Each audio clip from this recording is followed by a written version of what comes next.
Just add cream to the olives, and you'll only want to do it that way. And look, guys, here's the thing. I'm going to use 150 grams of pitted olives, right? And look, you're going to take your cream, okay? And you're going to put 2 spoonfuls here, about 2 spoonfuls here, on top of the olives.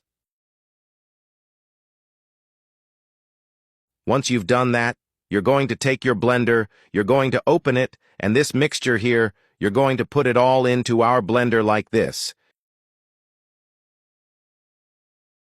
And here you have your mayonnaise. You're going to put about 2 spoonfuls of mayonnaise in here.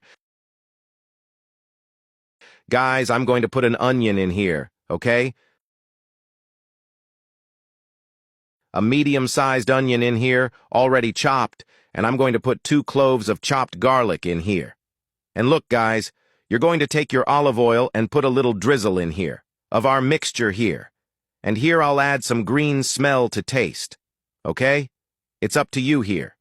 And here, guys, I'm going to add a pinch of salt, okay? You can add a little here, as the olives are already very salty. Now look, just put the lid on and mix it up really well, guys, look.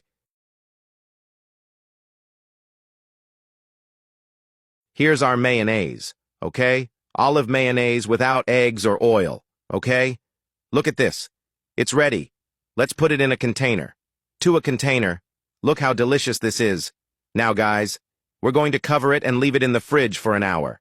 Guys, look how our homemade olive mayonnaise turned out, okay?